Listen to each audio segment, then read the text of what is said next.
Ouais, Valérie Rabault, quand Charles de Courson dit c'est l'affaire de plusieurs décennies en fait, l'affaire de plusieurs gouvernements. Moody's d'ailleurs, Moody's doute au vu des errements du passé de sa capacité à traduire les annonces en actes. Ça veut dire qu'on a l'impression que Moody's dénonce l'incapacité à tenir nos promesses dans la durée. 30 ans de chômage, 30 ans de déficit public. C'est un jeu un petit peu malsain d'accuser comme ça l'héritage. Et même Xavier Bertrand, pareil. Enfin, je veux dire, pareil. Je prends pas parti quand je dis ça. Il y a plusieurs choses. Je rejoins Charles de Courson lorsqu'il dit que sur la perte de compétitivité, que moi j'interprète beaucoup par un manque d'investissement, quand il la date à peu près du milieu des années 90. C'est vrai. Ça date pas. Non mais ça a commencé, voilà, entre 95. Donc ça, là-dessus, on est d'accord. Sur ce que dit Xavier Bertrand. Mais moi, j'invite Xavier Bertrand à lire le communiqué de Moody's, celui-là, et à le comparer à celui de février.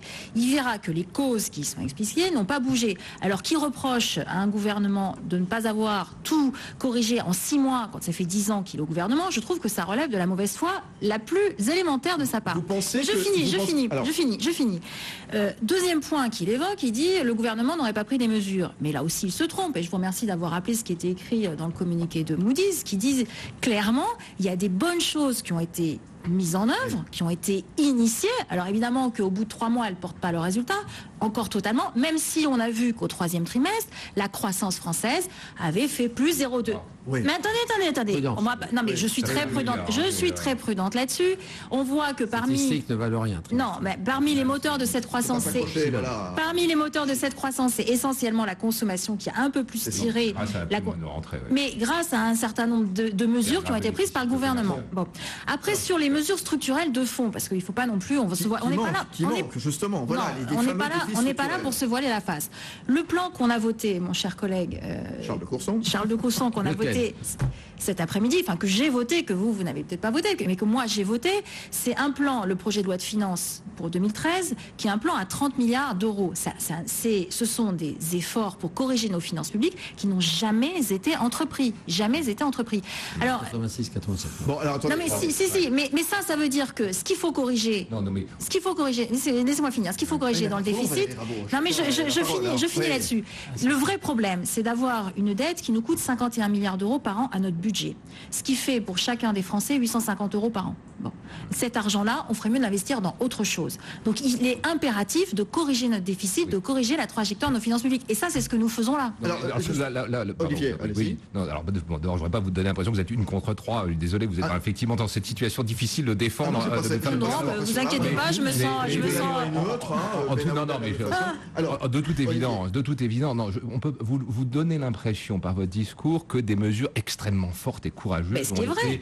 Mais non, mais c'est faux. Mais enfin, quand même, ouvrez les yeux. On n'a encore rien fait. Et là où c'est dramatique, c'est que Gérald Dacrète, le gouvernement, il a pourtant annoncé des réformes, un cap vers la rigueur. Est-ce que c'est pas suffisant? C'est pas un cap vers la rigueur. Un cap vers la rigueur, ça tue la croissance. Non mais un cap vers la rigueur, ça tue la croissance. Fabrice, c'est un petit pas juste pour finir. C'est d'autant plus tardif que nos partenaires sont en train de s'ajuster et que notre compétitivité se dégrade encore plus parce que comme par ailleurs en Espagne, en Italie, ailleurs, les efforts sont déjà en cours, eh bien l'écart s'accroît encore plus. Delannoy, la dégradation de Moody's d'une ampleur très limitée finalement. Au lieu d'avoir un 20 sur 20, on a un 19 sur 20. Enfin bon, si on veut reprendre un petit peu cette catégorie, ça veut dire que s'il n'y avait pas eu les mesures prises par l'équipe Hollande-Hérault, on aurait perdu non pas un cran, mais peut-être 2, c'est ce qui se dit. Je suis pas du tout d'accord avec ça. C'est-à-dire que les mesures qui ont été prises, pour le moment, on est dans le déclaratif. Moi, je suis quand même, faut quand même être clair. Aujourd'hui, on a annoncé des choses. On n'a rien fait. On a enlevé la RGPP, on a créé la modernisation des activités publiques. Donc, je veux dire, c'est faire ça. Donc on a annoncé des choses. Entre annoncer et faire, c'est très différent. Donc je pense que Moody's prend acte d'un passif. Je suis effectivement pas d'accord avec Xavier Bertrand quand il dit qu'il faut arrêter de regarder le passé. Le passé, ils en sont tous comptables, les politiques. Donc c'est pas la peine de jouer à cette joute stérile. Ce qu'il faut voir, c'est qu'est-ce qu'on fait maintenant. Donc moi je pense que la bonne chose dans ce que a annoncé Moody's, ça va être de forcer le gouvernement à essayer de faire ce qu'il a dit qu'il ferait. Ce qu'on n'a jamais réussi à faire depuis 15 ans. Alors il est mois le quart, on s'interrompt. On se retrouve dans un instant, toujours les décodeurs de l'écho autour de cette dégradation de la note de la France par Moody's. C'était tard hier soir. On en parle malgré tout, c'est important justement et ça permet de revenir sur toutes les annonces du gouvernement. Seront-elles suivies des faits? Dans un instant, on entendra Laurence Parisot justement qui réagissait à cette dégradation par Moody's. A tout de suite, il est moins le quart. Bonne soirée. Les décodeurs de l'écho. Sur BFM Business, l'écho, c'est clair. Demain, 6h, 9h sur BFM Business. Chronique, édito, interview, écoutez vibrer la planète écho. Toutes les infos pour bien démarrer la journée dans Good Morning Business avec Stéphane Soumy. Retrouvez-moi demain matin 6h pour attraper la première vague. C'est toujours la meilleure.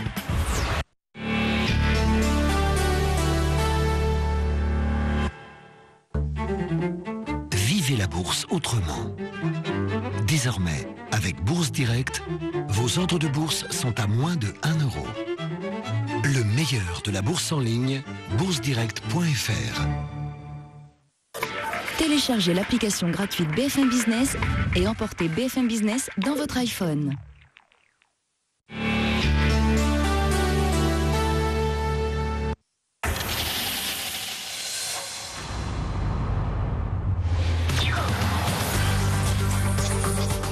BFM Business, les décodeurs de l'écho, Fabrice Lundi. On essaie de comprendre pourquoi la note de la France a été dégradée et combien de temps. Moody's va maintenir donc ce A1, finalement ce 19 sur 20. Il y a des annonces qui ont été faites par le gouvernement de Jean-Marc Ayrault, donc et concrétisées et confirmées, en tout cas confirmées par François Hollande lors de sa conférence de presse il y a une semaine. Alors pour l'instant, c'est Éric Delannoy qui nous disait pour l'instant c'est du déclaratif et chacun attend les actes. Laurence Parisot, ce matin, la présidente du MEDEF, elle a réagi donc à cette dégradation de la note française par Moody's. Elle parle d'alerte sérieuse. C'est donc une alerte sérieuse qu'il faut prendre comme telle. Face à cette alerte, nous devons engager toutes les réformes qui permettent de rétablir notre compétitivité. Voilà, rétablir la compétitivité. On a l'impression d'entendre Olivier Charles de Courson. Mais le drame, si vous voulez, c'est que la stratégie budgétaire 2013 est exactement à l'inverse. Puisque qu'est-ce qu'on fait? On augmente de 28 milliards les prélèvements obligatoires, moitié sur les entreprises plutôt importantes, et 13-14 sur les ménages. Aucune mesure pro-compétitivité. Et réduction de la dépense, officiellement le gouvernement dit 10 milliards, en fait c'est zéro, puisque les dépenses publiques par rapport à la richesse nationale sont officiellement stables, en pourcentage. Pourquoi? Parce que les dépenses sociales augmentent de 3,4% et les dépenses de l'État, proprement dites, presque zéro, enfin epsilon. Bien. Et donc la moyenne de tout ça, c'est la même croissance estimée et surestimée. Donc, c'est une catastrophe du point de vue du redressement de la compétitivité française. Alors le gouvernement a quand même fini par prendre conscience de cela et alors annonce des mesures, ce qu'on appelle le plan Ayrault, mais qui ne sont pas applicables en 2013, qui sont applicables en 2014. Ce n'est pas vrai, monsieur de Courson, vous savez parfaitement. On commence par mettre 14 milliards de charges supplémentaires sur les entreprises et après on dit, ah mais en 2014, on fera 10 milliards d'allègements. Valérie Rabault, Laurence Parisot, elle vous presse le gouvernement à mettre en œuvre ce crédit d'impôt. Il fallait s'attaquer à la dépense. Dès le 1er janvier. C'est fait ou pas? Alors, non mais je voudrais déjà revenir sur le... Non mais rapidement. Bon, le fait de corriger le déficit et la dette, monsieur de Courson, ça nous permet de faire en sorte d'emprunter à des taux qui sont... Et ça aide les entreprises. C'est pas le débat. Pas dire... Ah ben non, c'est pas le débat. 14 milliards sur les entreprises. Non, ça aide les entreprises aussi qui peuvent emprunter aujourd'hui à des taux qui sont peu élevés. Et ça, vous le reconnaissez quand même. Bon. Le prélèvement qui sont faits aujourd'hui sont faits sur les très grandes entreprises, et vous le savez aussi, et sur les ménages les plus aisés, pour ne pas casser la consommation et la capacité des ménages les plus modestes et les classes moyennes à continuer à consommer. Sur le plan Ayrault, parce que vous inquiétez pas, je vais pas me défiler sur le plan Ayrault. L'idée, 1er janvier prochain. L'idée, c'est de faire dès 2013 un crédit d'impôt compétitivité et emploi, qui sera financé. Non mais quand? Si, il entre en vigueur dès 2013, dès qu'il sera voté. Pour l'instant, il n'est pas voté. On ne va pas appliquer quelque chose qui n'est pas voté. On commence par mettre 14 milliards et puis après on crédit d'impôt 2013. il sera opérationnel dans un mois? Il sera opérationnel en 2013. Oui, mais non. Mais non, mais il sera, je sais, 2013 c'est dans un peu plus d'un mois, mais je ne sais pas exactement quand est-ce qu'il sera voté. Mais ce sera 2013. Et ça, c'est mobilisable dès 2013, monsieur le Président. C'est comme la ligne de 500 millions d'euros de garantie de la BPI pour aider la trésorerie des petites et moyennes entreprises, c'est mobilisable dès le 1er janvier 2013. Expliquez-moi, pourquoi ces 10 milliards? Vous nous dites, les 10 milliards, ils sont pour 2014. Vous nous dites, ils vont être anticipés sur 2013. Non, ils sont débloqués sur 2013, c'est la partie financement qui est sur 2014. Ah bon, expliquez-moi pourquoi dans le budget, il n'y a pas un sou sur ces 10 milliards. Là, je ne comprends pas. On augmente de 14 milliards les charges sur les entreprises, et puis après, vous nous dites, un an plus tard, en 2014, on va abaisser 10 milliards. Expliquez-moi la logique. La logique est très simple. La logique est très simple, monsieur de Courson. La logique est qu'on veut que notre pays puisse atteindre les 3%, parce que c'est un boulet qu'on traîne. C'est un boulet parce que toutes les politiques ont été... Moody's en doute apparemment. Toutes les politiques jusque-là... L'une des raisons de Moody's, c'est... Toutes les politiques jusque-là ont été financées à crédit, donc avec de la dette. Les baisses d'impôts qui ont eu lieu en 2007... Malheureusement, je pense qu'on s'éloigne du vrai sujet. Oui, parce qu'il y a une vingtaine d'années... Là, on recentre. Il y a une vingtaine d'années, la France a décidé d'engager le mouvement, d'accompagner le mouvement de la globalisation, de la libéralisation du commerce, de la sanctuarisation de la monnaie, avec la création de la BCE, etc. Donc nous avons pris des mesures fortes. Nous ne les avons malheureusement pas traduites en actes aussi pour être capables de rester compétitifs dans ce monde qui s'ouvrait, en même temps que nous nous privions effectivement de l'argument, enfin de l'instrument hypocrite ancien, qui consistait à dévaluer ou à laisser filer l'inflation, à rattraper finalement notre innovation. Donc on est dans une espèce de contradiction. D'un côté, on a essayé de prendre le train, on s'est privé des vieilles manips historiques qui permettaient de se rajuster tant bien que mal de façon assez hypocrite, et finalement nous n'avons rien fait pour maintenant rester dans ce train, et c'est dramatique. Si nous ne prenons pas des mesures mais infiniment plus douloureuses, infiniment plus profondes, je vous assure que nous allons continuer de décrocher. Je suis pas d'accord. Alors, oui, c'est pas ça qui est le vecteur de notre croissance.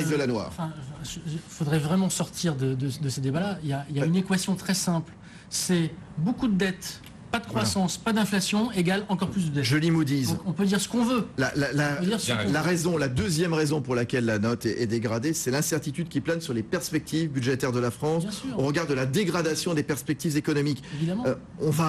On peut répondre aux 3% alors que Moody's en doute? Moi, personnellement, je ne pense pas qu'on peut répondre 3% parce que structurellement, on n'a pas le temps d'y répondre en 2 mois. Il faut arrêter de penser qu'on va faire des chocs dans tous les sens qui, tout à coup, on va pouvoir faire en sorte que la situation s'améliore. Avant, on pouvait le faire parce qu'on avait la dévaluation. Et donc, c'était un effet immédiat qu'on pouvait avoir sur le déficit budgétaire, ce qu'on ne peut plus faire maintenant. Donc, forcément, maintenant, pour pouvoir réduire le déficit budgétaire, il faut faire de la croissance ou faire de l'inflation. Faire de l'inflation, c'est compliqué, donc il faut faire de la croissance. Pour faire de la croissance, il faut de la compétitivité. Et la compétitivité, ça ne se fera pas en 2 mois, ça ne se fera pas en 6 mois. Et on n'oublie pas le contexte européen pointé aussi par l'agence de notation, la résistance de la France au futur choc de la zone euro.